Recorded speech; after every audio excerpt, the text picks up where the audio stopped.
Bonjour. Après le texte un petit peu difficile de la dernière fois, nous allons revenir à un texte beaucoup plus, on va dire, facile. C'est Jean au chapitre 6, donc nous abordons le sixième chapitre de l'évangile de Jean. Après cela, Jésus s'en alla de l'autre côté du lac de Galilée, ou le lac de Tibériade. Une grande foule le suivait, parce que les gens voyaient des signes miraculeux qu'il faisait sur les malades. Jésus monta sur la montagne, et là, il s'assit avec ses disciples. Or, la Pâque, la fête juive, était proche. Jésus leva les yeux et vit une grande foule venir vers lui. Il dit à Philippe, où achèterons-nous des pains pour que ces gens aient à manger? Il disait cela pour le mettre à l'épreuve, car lui-même savait ce qu'il allait faire. Philippe lui répondit, les pains qu'on aurait pour 200 pièces d'argent ne suffiraient pas pour que chacun en reçoive un peu. Un de ses disciples, André, le frère de Simon-Pierre, lui dit, il y a ici un jeune garçon qui a 5 pains d'orge et 2 poissons, mais qu'est-ce que cela pour tout ce monde? Jésus dit, faites asseoir ces gens. Il y avait beaucoup d'herbe à cet endroit. Ils s'assirent donc au nombre d'environ 5000 hommes. Jésus prit les pains, remercia Dieu et les distribua aux disciples qui les donnèrent à ceux qui étaient là.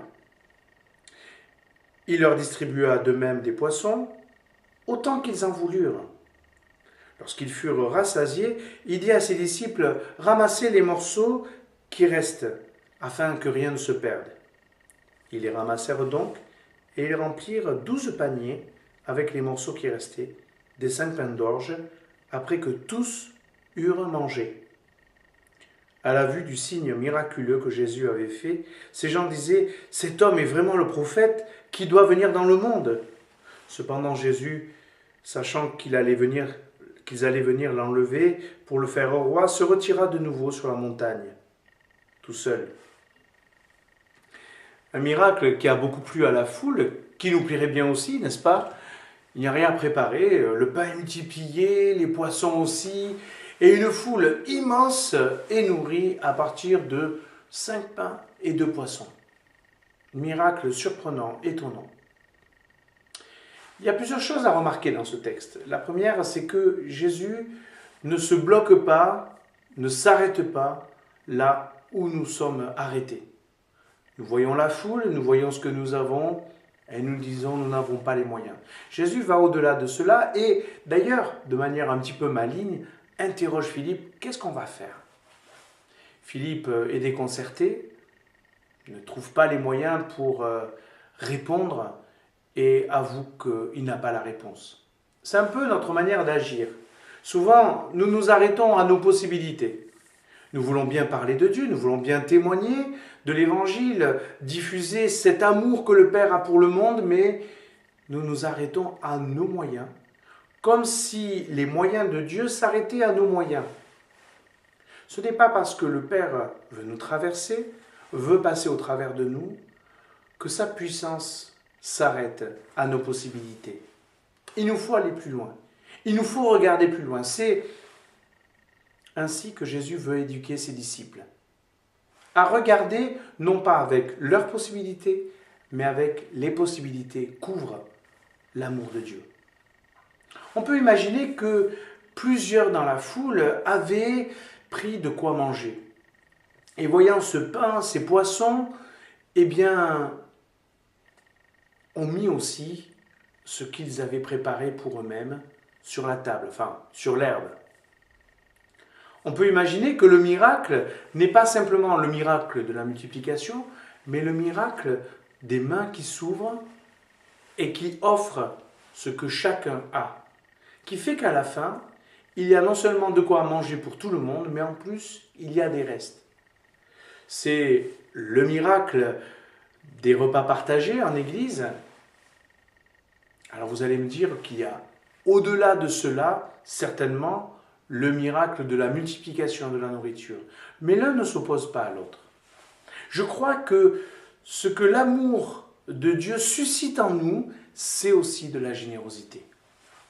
Souvent, nous nous arrêtons à nos faibles moyens, mais nous oublions que quand nous allons offrir de l'amour à quelqu'un, contrairement à la raison de l'argent, contrairement à la logique de l'argent, l'amour se multiplie. L'amour fait des petits. L'amour donne envie à son tour d'aimer. La logique de Jésus, la logique du royaume de Dieu est une autre logique que la logique financière. Ce n'est pas parce que nos moyens sont faibles que le royaume de Dieu est faible. Nous devons voir au-delà de nos moyens et de nos possibilités. En effet, l'amour de Dieu va rendre actifs les uns et les autres. C'est ainsi que l'Église devrait se multiplier. C'est ainsi que le témoignage se multipliant devrait susciter des églises vivantes. Des églises où l'amour se diffuse au travers des témoins, au travers des enfants de Dieu. Voilà la logique du royaume de Dieu. La logique du royaume de Dieu qui a eu sa théorie au chapitre 5, la dernière fois, et qui a sa pratique aujourd'hui, au chapitre 6. L'amour de Dieu se révèle et se diffuse. Ainsi, chacun est rassasié non seulement sur le plan physique, en ayant mangé du pain et des poissons, mais aussi sur le plan philosophique, sur le plan spirituel. Ayant reçu l'amour, nous donnons de l'amour, et en donnant de l'amour, chacun est nourri. Cette logique, que signifie-t-elle pour toi aujourd'hui?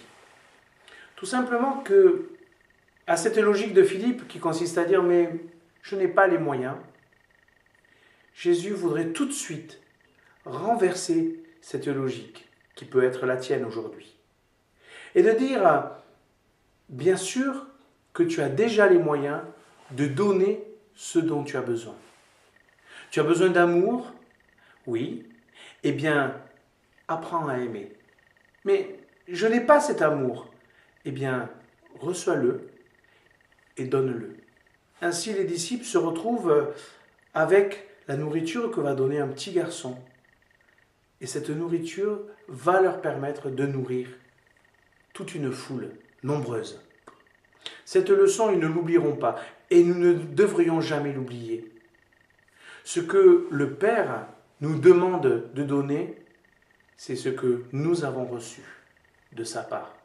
Et ce qu'il nous donne, il a lui-même pris de l'un d'entre nous, peut-être d'un enfant. Ainsi, si tu attends d'être quelqu'un de spirituellement fort, sage, si tu attends de longues années de conversion pour témoigner de l'Évangile, tu risques d'attendre longtemps. Avec ce que tu as reçu, avec ces quelques bribes de pain et de poisson, tu peux déjà partager, tu peux déjà apporter ce que tu as reçu. Pourquoi pas essayer? À bientôt.